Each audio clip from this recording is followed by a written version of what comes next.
जय हिंद भावी अधिकाऱ्यांनो, निरंजन भोयर या यूट्यूब चॅनलवर आपल्या सर्वांचे मनापासून स्वागत आहे। आज आपण 24 एप्रिल 2024 या दिवशीचे चालू घडामोडीवरील अत्यंत महत्त्वाचे प्रश्न या ठिकाणी बघणार आहोत। निरंजन भोयर या यूट्यूब चॅनलवर आपल्याला इंग्रजी व्याकरण, मराठी व्याकरण, जनरल स्टडीज, चालू घडामोडी, गणित आणि बुद्धिमत्ता इत्यादी विषयावर मार्गदर्शन केले जाते। तर चला सुरुवात करूया। यस्टरडे क्वेश्चन म्हणजेच काल सरावासाठी तुम्हाला दिलेला प्रश्न असा होता की भारताने कोणत्या वर्षापर्यंत अंतरिक्षमधील मलबा म्हणजेच कचरा मुक्त करण्याचे लक्ष्य ठेवले आहे। तर या प्रश्नाचं योग्य उत्तर आहे पर्याय क्रमांक 4 2030 पर्यंत। भारताने 2030 पर्यंत अंतरिक्षमधील जो कचरा असतो, जो यान वगैरे सोडलेले असतात, जे रॉकेट सोडलेले असतात, तो जो कचरा आहे तो मलबा मुक्त करण्याचे लक्ष्य भारताने 2030 पर्यंत ठेवलेले आहे। तर इस्रोचे अध्यक्ष एस सोमनाथ यांनी नुकतीच या संदर्भातली घोषणा केलेली आहे। इस्रोविषयी जाणून घेऊया। इस्रो म्हणजेच भारतीय अंतराळ संशोधन संस्था आहे। तिची स्थापना झालेली आहे 15 ऑगस्ट 1969 रोजी। मुख्यालय आहे बंगळूर, कर्नाटक या ठिकाणी। इस्रोचे संस्थापक आहेत विक्रम साराभाई आणि वर्तमान अध्यक्ष आहेत एस सोमनाथ। त्यानंतर आजचा प्रश्न क्रमांक 1 बघूया। राष्ट्रीय पंचायत राज दिवस हा केव्हा साजरा करतात? तर या प्रश्नाचं योग्य उत्तर आहे पर्याय क्रमांक 1 24 एप्रिल। 24 एप्रिल या रोजी राष्ट्रीय पंचायत राज दिवस हा साजरा केला जातो। बघा, 73वी घटनादुरुस्ती 1992 रोजी झाली होती। तर या घटनादुरुस्ती अन्वये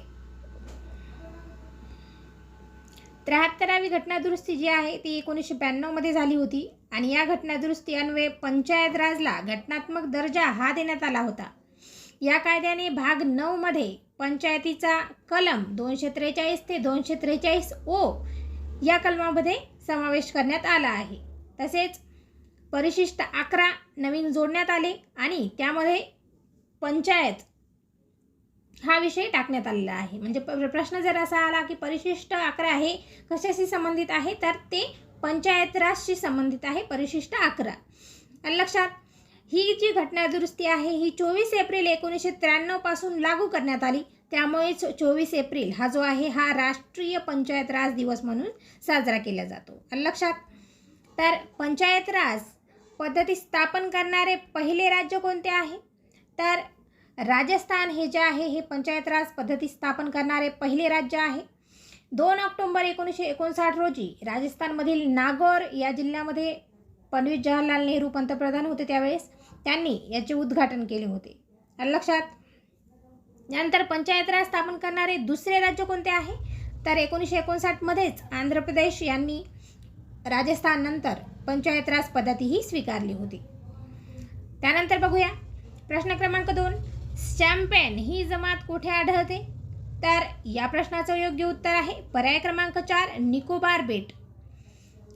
बघा, बंगालच्या उपसागरामध्ये भारताच्या पूर्वेला बंगालचा उपसागर आहे आणि त्या बंगालच्या उपसागरामध्ये अंदमान निकोबार बेटे आहेत।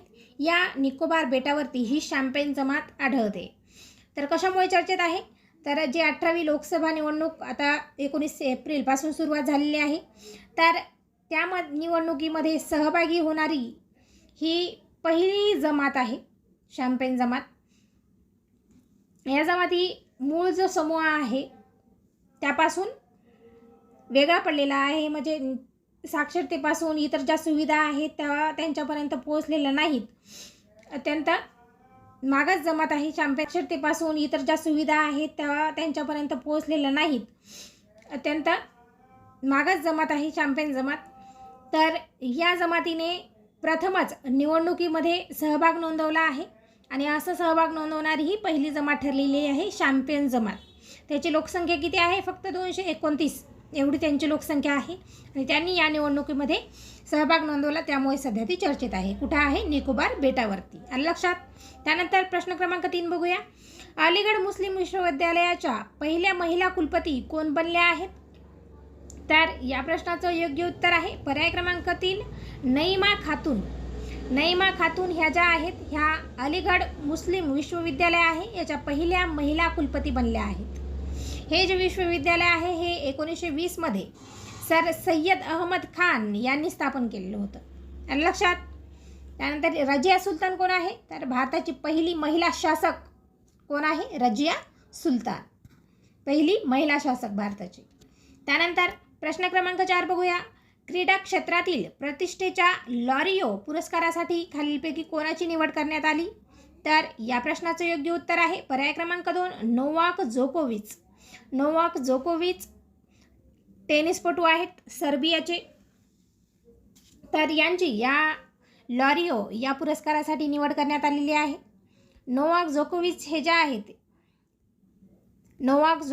आहेत हे सर्बियाचे टेनिसपटू आहेत आणि त्यांनी आतापर्यंत 24 ग्रँड स्लॅम विजेतेपद हे जिंकलेले आहेत.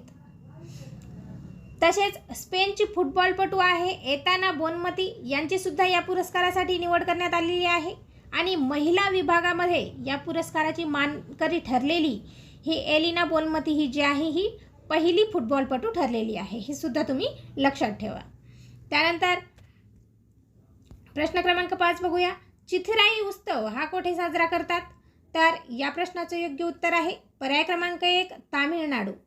तामिळनाडू या ठिकाणी हा चिथिराई उत्सव हा साजरा केला जातो. तामिळनाडूमधील मदुराई या ठिकाणी मीनाक्षी मंदिर आहे. बऱ्याच वेळा प्रश्न विचारण्यात आलेला आहे मीनाक्षी मंदिर कुठे आहे, तर मदुराई या ठिकाणी तामिळनाडूमध्ये हे मीनाक्षी मंदिर आहे. आणि या मीनाक्षी मंदिरामध्येच चिथिराई हा नववर्ष उत्सव म्हणून साजरा केला जातो. तामिळनाडू कोणत्या ठिकाणी आहे, तर भारतामध्ये अति दक्षिणेकडील राज्य आहे तामिळनाडू, हे आहे हिरव्या कलरमध्ये दिसत आहे. आणि त्याची राजधानी आहे चेन्नई. तिथले मुख्यमंत्री कोण आहेत, तर मुख्यमंत्री आहेत M.K. स्टॅलिन आणि राज्यपाल आहेत R.N. रवी. लक्षात. त्यानंतर नेक्स्ट क्वेश्चन तुमच्या सरावासाठी आहे प्रश्न असा आहे की मतदानाचा अधिकार राज्यघटनेच्या कोणत्या कलमान्वये देण्यात आला आहे, तर या प्रश्नाचं योग्य उत्तर तुम्ही कमेंट बॉक्समध्ये टाईप करायचं आहे. व्हिडिओ जर तुम्हाला आवडला तर नक्कीच चॅनलला लाईक करा, शेअर करा आणि सबस्क्राईब करायला मात्र विसरू नका. तर चला भेटूया पुढच्या व्हिडिओ लेक्चरमध्ये. धन्यवाद.